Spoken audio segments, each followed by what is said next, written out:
Hello and welcome to Wolfman Gaming. This is my Layers of Fear blind playthrough, and where we left off the last time, I tried to use a very old telephone. It didn't work. I think I may have done something wrong. I decided to take a closer look at this painting, and it most definitely says 363.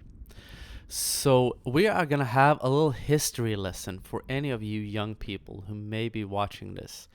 This is a turnstile telephone. And the way it works, you stick your finger in one of these holes, the number you want to dial. And you have to pull it all the way down so it starts going back by itself. In real life, you would just pull it back as far as you could and then let go of it and let it go all the way back before you pull the next one. And if you didn't let it go all the way back, it would sometimes accidentally dial the wrong number. Very uncooperative phones at times. And I feel I'm missing something. That definitely says 363, unless it is supposed to be 303. I don't think it is. But when I dial that in, nothing happens.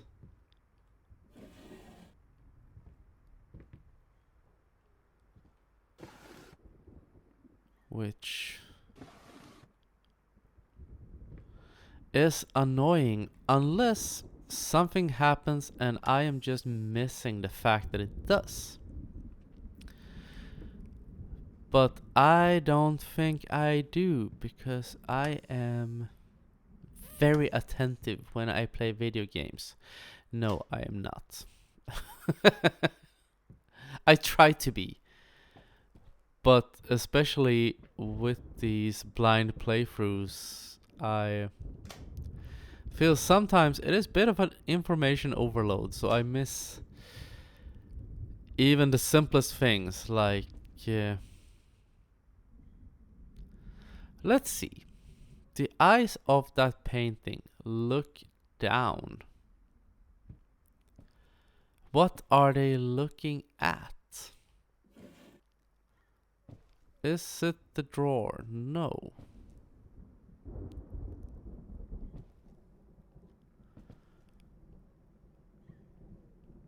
I'm gonna try the phone one more time.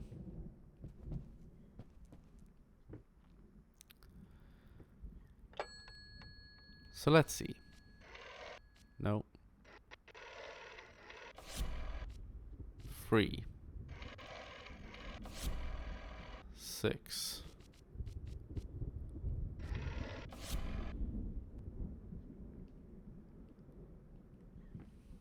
That is just weird. What happens if I try to open this door? It is locked. So I am missing something in here. That has been proven.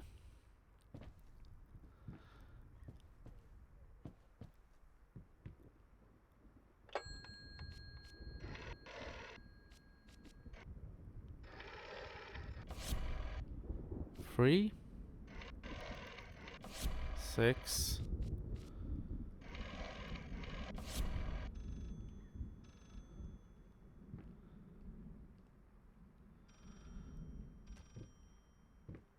Now I can't interact with it anymore, so I must have done something.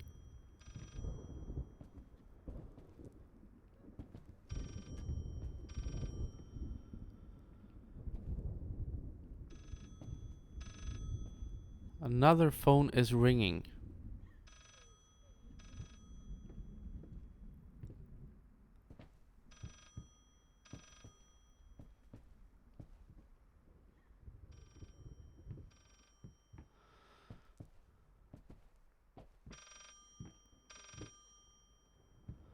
It gets louder when I get over here. So Is there a book I'm supposed to pull out? Is there a secret panel?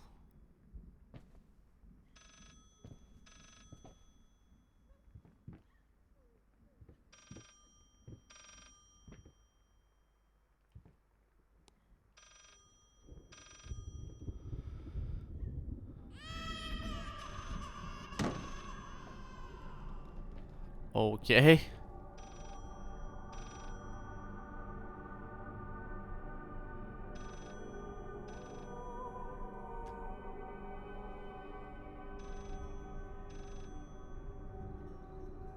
I definitely didn't see that.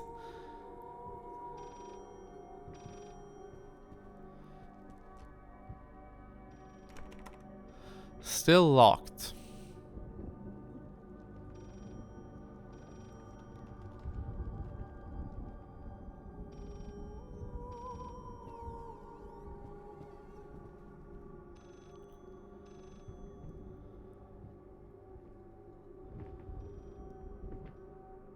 Okay.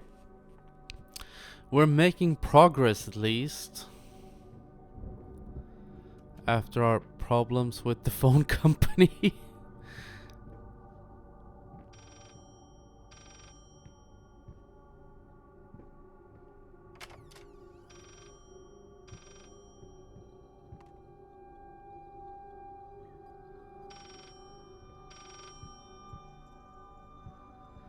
And then it got even weirder.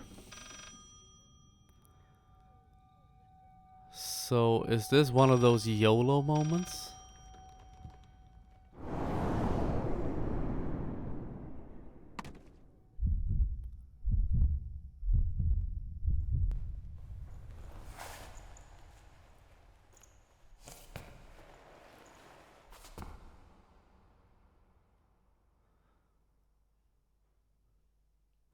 Okay. Um.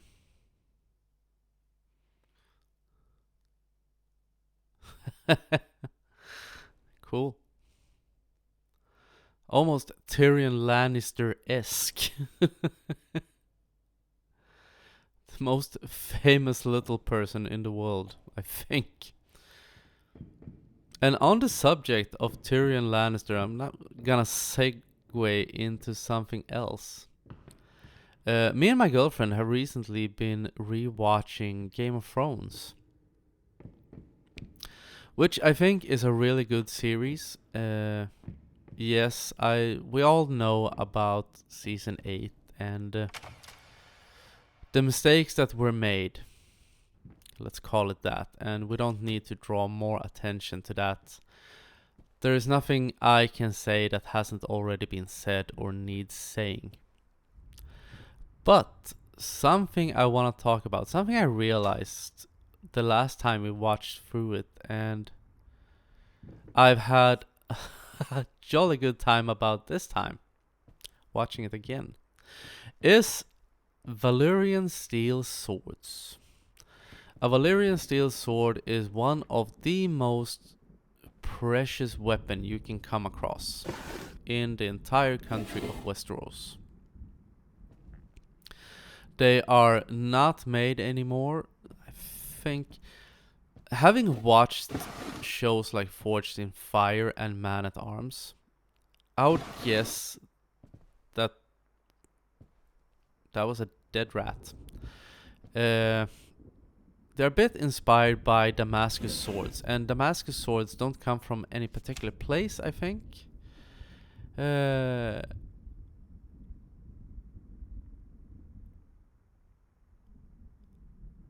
Yes, I've already read through that one. But Damascus is, I think, more of a smithing technique where you layer different types of metal in together and forge them together to get swords that are more durable, I think, because you mix soft and harder metals. But either way, that's not the point I was getting to. Valyrian steel swords, the most precious weapons one can come across. Very rare, very few in existence. Remember this. Anyone who has watched this show, this is one of those moments where you may not be able to unnotice this, and it is so stupid. Because now we have set the premise. They are very valuable, they are very for the love of Christ, the door is locked. But in the Game of Thrones series, nobody wants them. Anyone who gets their hands on a Valyrian steel sword can't wait to pawn it off on someone else. Except for Joffrey Baratheon, but the only thing he ever slays with his Valyrian steel sword is a pigeon that falls victim when he tries to cut up a pie. I think it's at his wedding. And because like Jon gets Longclaw from Jeor Mormont. And in his defense, I'll say that he uses it for quite some time. Runs into Jorah in like season 7 or something. And tries to give him the sword, which is the right thing to do. It's understandable because it is Jorah's by right, because he is the son of Jeor. But then we have people like Jaime Lannister gets a Valyrian steel sword from his father, Tywin. One of the first things Jaime does with this sword is give it to Brienne. They call it Oathkeeper. And once again, the phone is ringing. I had a bunch of examples of the point I was gonna get across. You promise.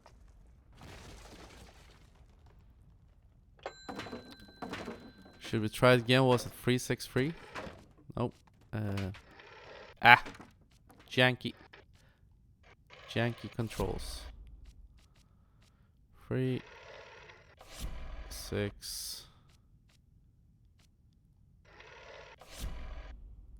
3. Did not seem to work. So is there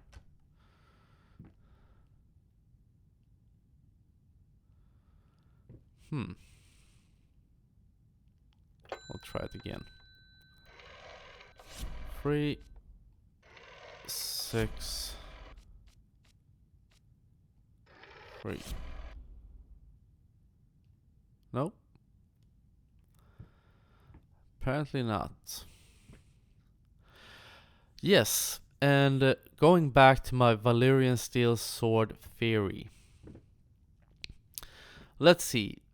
Jaime gets one, gives it away to Brienne. One of the first thing he does. Jon gets one, gives it away to Jorah. Seems a bit more justified. Jorah doesn't accept, however. He tells him to keep it. Joffrey gets one, use it. He calls it Widow's Wail. Little try hard. Bran gets a Valyrian steel dagger and gives it to Arya, which is I realize why he does it, because he is in a wheelchair, and also he's not Bran anymore, he's the three-eyed raven. And Sam steals his father's Valyrian steel sword. I think it's called Heartsbane or something. Never uses it. Instead, pawns it off to Jorah. Everyone tries to give Jorah their Valyrian steel swords. And I think it's quite a fun trope in the series. But it becomes, at one point, it almost becomes ridiculous because they hype up these things like the greatest thing a warrior can ever get. They're super rare, they're super sought after, and no one wants to fucking keep them. the thing is always same, like, oh, I got this amazing weapon, I'm gonna give it to someone else. And now it feels like I'm just running in circles. Which I most likely am, because I've been ranting on about Game of Thrones. And watch the show. If you ever rewatch the show and you have watched this video, make a note of this. And start paying attention to it when you watch the series. You will not be able to unsee it. But speaking of unseeing things, I feel that this episode is... We're almost 16 minutes in and I still haven't made any progress. It would appear. Now there's just a ceiling. Does that mean we are actually making progress? As I've said, it is quite hard to tell if you make progress or not in this game. Because it could be that the game is just looping me around because I am missing something. Or it could be that the game is supposed to be like this to make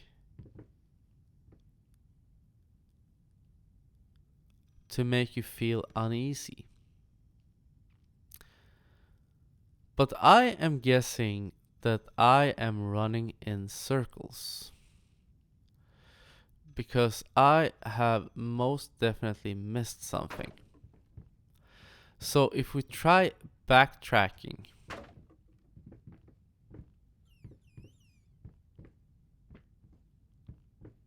if that is even possible.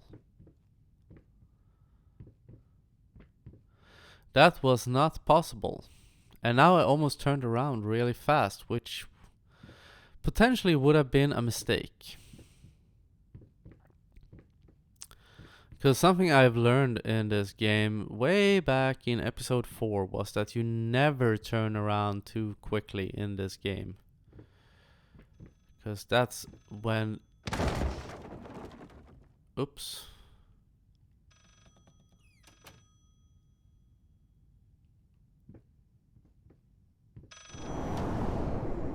Crap. That was probably not what was supposed to happen. That was my mistake.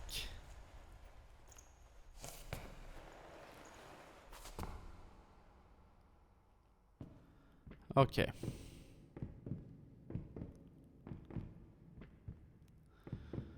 If we try to make some good progress.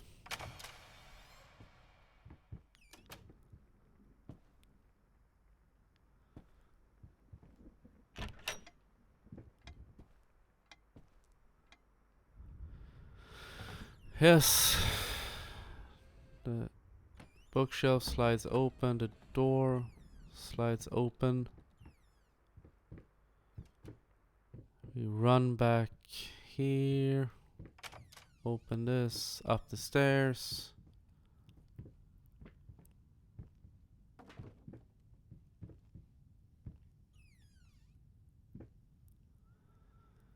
Let's see. Is there anything out here?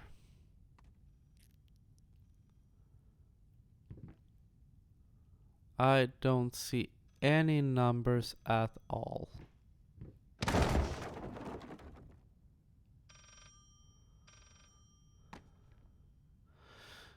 The phone is ringing again, so let's try to pick it up.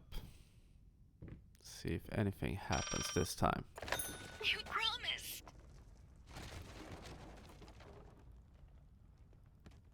Yes.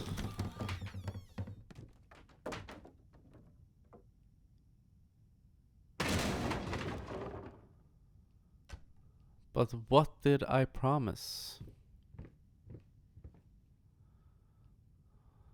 Let's say 853. 853. Maybe we can make some progress before we end this episode. Easy there. 8, 5, 3. Really? Ah.